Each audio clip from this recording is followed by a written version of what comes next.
प्रिय विद्यार्थियों, आज हम विश्व की प्रमुख जनजाति एस्किमो के बारे में अध्ययन करेंगे। इससे पहले वाले वीडियो में मैंने आप लोगों को बताया था विश्व की प्रमुख जनजातियां और उनका वितरण। अलग अलग विश्व के क्षेत्रों में अलग अलग प्रकार की जनजाति निवास करती है। तो आज हम एस्किमो के बारे में अध्ययन करेंगे। देखिए, एस्किमो जनजाति का अध्ययन हम निम्न बिंदुओं के आधार पर करेंगे। सबसे पहले परिचय, फिर उसके बाद में उत्पत्ति, उनके निवास स्थान, शारीरिक संरचना, चारित्रिक विशेषताएं, आखेट, आवास, वस्त्र, यंत्र और सामाजिक व्यवस्थाएं। इन बिंदुओं के अंतर्गत हम एस्किमो के बारे में जानने का प्रयास करेंगे। देखिए, सबसे पहले ले हम बात परिचय की। तो एस्किमो जो शब्द है उसका भावार्थ ही मांस खाने वाला होता है। तो एस्किमो लोगों के बारे में कहा जाता है कि ये जनजाति मांस खाने वाले लोग हैं। तो आदिम जनजाति है, और क्योंकि ऐसे प्रदेशों में निवास करती है जहां पर अतिशीत प्रदेश हैं, तो इनके मांस खाने वाला इनको माना जाता है।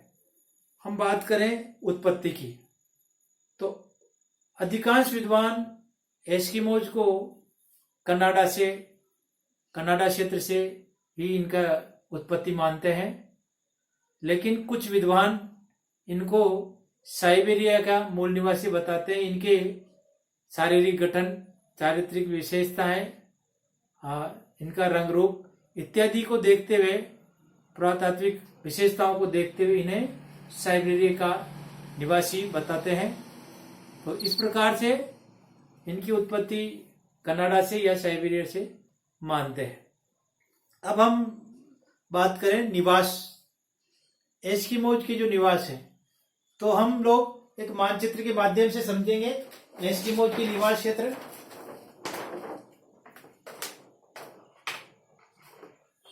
ये देखिए, ये मानचित्र है। उत्तरी अमेरिका महाद्वीप का उत्तरी भाग, जो कनाडा मुख्य रूप से है। तो ये देखिए, ये लाल लाल लाइन के माध्यम से ये एस्किमोज के निवास स्थान को समझाया गया है। अगर मानचित्र में देखें तो हम अलास्का, कनाडा का उत्तरी क्षेत्र, न्यूफाउंडलैंड, ग्रीनलैंड और ये रूस का पूर्वी भाग, तो ये सारा का सारा जो है ये एस्किमोज के निवास क्षेत्र है। भूगोल के विद्यार्थी हम जानते हैं कि जो सारा का सारा जो है उत्तरी ध्रुवीय क्षेत्र है, तो यहाँ पर अतिशीत प्रदेश है और यहाँ की जो जलवायु विशेषता है वो अति विषम है। अब हम बात करें इनके शारीरिक संरचना की, तो इनका शारीरिक जो संरचना है वो, इनका रंग है जो भूरा या पीलापन लिए हुए रहता है। चेहरा गोल चौड़ा और शरीर बेढंगा सा, आंखें काली, छोटी नाक, चपटी नाक, गाल गोल और मांसल, मुंह चौड़ा, जबड़े भारी, दांत सफेद और मजबूत होते हैं। कद इनका मझला होता है। शारीरिक शरीर जो हष्टपुष्ट होता है, इस प्रकार से ये सुडौल शरीर वाले होते हैं और पीलापन इनका भूरा या पीलापन लिए हुए रहता है। इस प्रकार का मतलब इनका जो शारीरिक संरचना होती है। बात करें हम चारित्रिक विशेषताओं की, तो देखिए, सीधे सरल लोग होते हैं।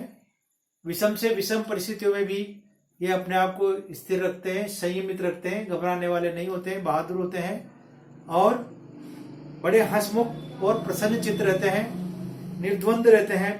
प्रकृति के साथ में किसी प्रकार से इनका मतलब से द्वंद नहीं है, निर्द्वंद रहता है। प्रकृति के साथ सामंजस्य बिठा कर रहने वाले, सरल स्वभाव के होते हैं, निष्कपट होते हैं, मधुर स्वभावी होते हैं और ऐसा मानते हैं कि एस्किमो लोग विश्व में सबसे प्रसन्न चित्त रहने वाले लोग होते हैं। तो इस प्रकार से ये इनकी चारित्रिक विशेषता है।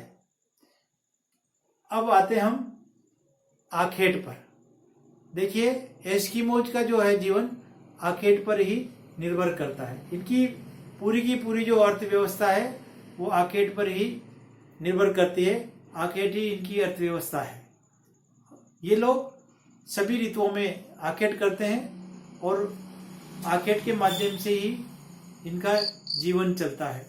तो ये बहुत महत्वपूर्ण हो जाता है इनके आखेट के बारे में जानना। तो सबसे पहले जैसे हम बात करें शीतकालीन आखेट की, क्योंकि सभी ऋतु में ये आखेट करते हैं।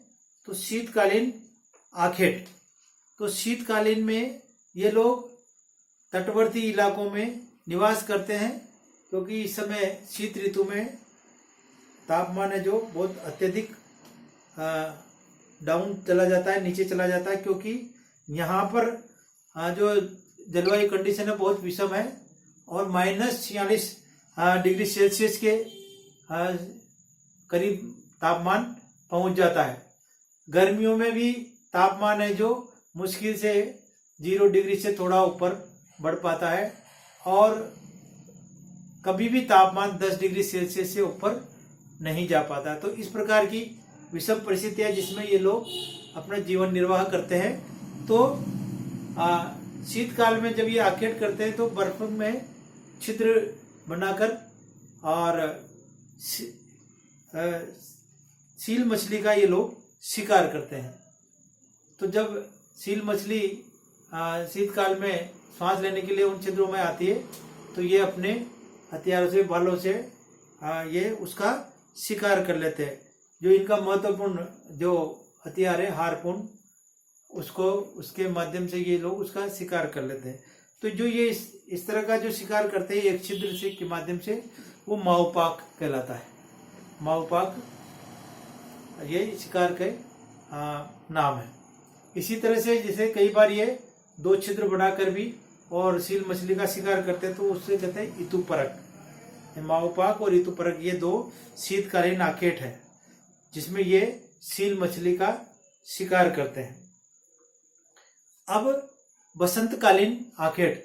बसंत काल में क्या है, जब मार्च माह में जब दिन बड़े होने लगते हैं तो एस्किमो परिवार सील मछली के आखेट के लिए निकल पड़ते हैं। तो बसंतकालीन जो आखेट होता है उसको कहते हैं ये उत्तक। और ये जो उत्तक है जो शिकारी कुत्तों की सहायता से ये सील मछली का शिकार करते हैं। तो उत्तक में ये लोग शिकारी कुत्तों की मदद लेते हैं और शिकारी कुत्तों की मदद से ये सील मछली का शिकार करते हैं। इसके अतिरिक्त इस ऋतु में यानी बसंत काल में, क्योंकि थोड़ा तापमान बढ़ जाता है, तो ये लोग इस ऋतु में कैरिबो और कस्तूरी बेल का भी शिकार करते हैं और इसके चमड़े से बनी नाव का ये लोग काम में लेते हैं, जो जिसको कहते हैं कयाक।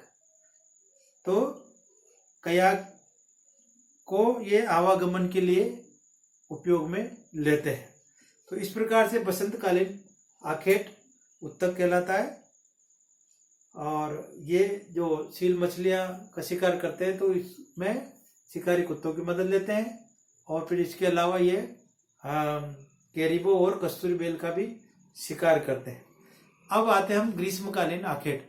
तो ग्रीष्मकाल में जब बर्फ पिघल जाती है और छोटी छोटी वनस्पति निकल आती है, अंकुरित हो जाती है, तो इसको खाने के लिए कैरिबो के विशाल झुंड के रूप में कैरिबो वहां पर आने लग जाते हैं। इसी प्रकार से अमेरिका से रेंडियर के भी समूह आते हैं, तो ये लोग उनका शिकार करते हैं, शिकारी कुत्तों की भी मदद लेते हैं और अपने हथियारों से, हार्पून से और इनसे फेंकने वाले भाले का उपयोग करके और ये लोग इसका शिकार करते हैं। तो इस प्रकार से ये तीनों ही ऋतुओं में शिकार करते हैं। बसंतकालीन आखेट कहलाता है, इसी तरह शीतकालीन में भी करते हैं और ग्रीष्मकाल में भी करते हैं।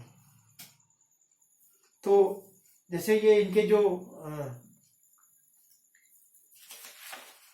ये विभिन्न प्रकार के जो औजार काम में लेते हैं, इसको हम अभी चित्र के माध्यम से भी समझेंगे।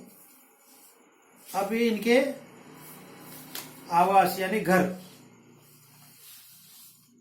तो ग्रीष्म काल में ये कैरीबोस की चमड़े से बने हुए घरों का बनाते हैं यानी टेंट लगाते हैं। इन्हें ये ट्यूपिक कहते हैं, ट्यूपिक कहा जाता है, जो कैरीबो की चमड़े से ये घर बनाते हैं और ग्रीष्म काल में ये चमड़े से बने घरों में रहते हैं।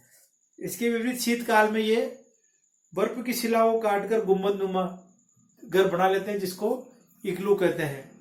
तो इस प्रकार से इग्लू के घरों में ये लोग शीतकाल में रहते हैं। उनका दरवाजा बिल्कुल छोटा होता है, जिसमें रहकर ये अंदर प्रवेश करते हैं और सील मछली के जो तेल है उससे जलाकर रोशनी करने का और अंदर ये रहते हैं। वस्त्र अगर देखें इनके, तो पुरुष ग्रीष्म काल में कैरीबो से बने बाह्यदार वस्त्र पहनते हैं, बाहादार वस्त्र पहनते हैं, जो तिमियाक कहलाते हैं। तिमियाक यानी कैरीबो की चमड़े से जो बने जो वस्त्र होता है वो तिमियाक कहलाता है। और तिमियाक के ऊपर पहने जाने वस्त्र को अनुहाग कहते हैं। तो तिमियाक और अनुहाग इनके वस्त्रों के नाम हैं। और ये चमड़े से बने जूते पहनते हैं, जिनको कार्मिक कहते हैं। जूतों का भी इस्तेमाल करते हैं तो वो कार्मिक कहलाते हैं। स्त्रियां और पुरुष एक समान प्रकार के वस्त्र पहनते हैं।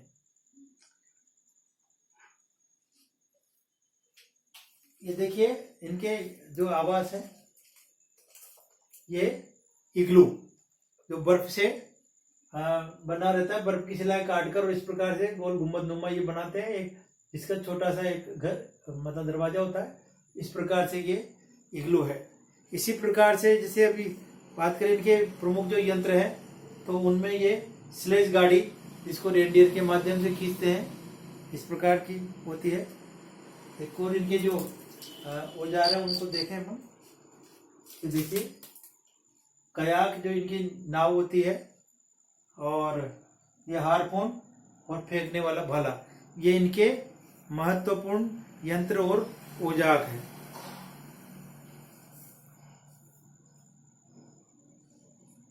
अब ले हम सामाजिक व्यवस्था। तो सामाजिक व्यवस्था में ये है जो पितृ सत्तात्मक या पितृवंशीय समाज है। और जो सबसे अधिक आयु वाला पुरुष होता है उसको बहुत अत्यधिक सम्मान देते हैं और शिकार करके लाके उसे ही एक तरह के सपुर्द करते हैं। और फिर जो उसकी पत्नी होती है यानी मुखिया की पत्नी, वो उसे सभी में उसका बंटवारा करती है, जो शिकार करके लाते हैं उसको। इनमें बहुपत्नी प्रथा का प्रचलन है। एक से अधिक पत्नियों से ये शादी कर लेते हैं, एक से अधिक पत्नियां रखते हैं। और स्त्रियां भी एक से अधिक पुरुषों के साथ संबंध बना सकती है। इस प्रकार की सामाजिक व्यवस्था होती है। तो एस्किमोज का जो जीवन है पूरी तरह आखेट पर निर्भर है। और क्योंकि जिन क्षेत्रों में ये लोग निवास करते हैं वो विषम परिस्थिति वाले अतिशीत प्रदेश हैं, तो वहां पर केवल आखेट व्यवस्था के माध्यम से ये लोग अपना जीवन निर्वाह करते हैं। और आखेट ही इनकी अर्थव्यवस्था का मुख्य आधार होता है। तो इस वीडियो के माध्यम से हमने एस्किमोज के बारे में पढ़ा। मुझे उम्मीद है आप लोगों को एस्किमो के बारे में इस वीडियो से जानकारी मिलेगी। और तो मानव और आर्थिक भूगोल में जो ये जनजाति वाला विषय है, इसमें एस्किमोज बहुत महत्वपूर्ण जनजाति है। आप लोग वीडियो देखकर वीडियो को शेयर और लाइक करना भी न भूलें, क्योंकि जो व्यूज आते हैं उसके माध्यम से पता रहता है कि हाँ विद्यार्थी टच में है और ये जो हम लोग बना रहे हैं वीडियो आप लोगों के लिए ये कंटेंट्स के माध्यम से, तो आप नियमित रूप से देख रहे हैं, इस बात का हमें पता चलता रहता है। और आप लोग व्हाट्सएप ग्रुप पर भी हम लोग इसका लिंक शेयर करते हैं।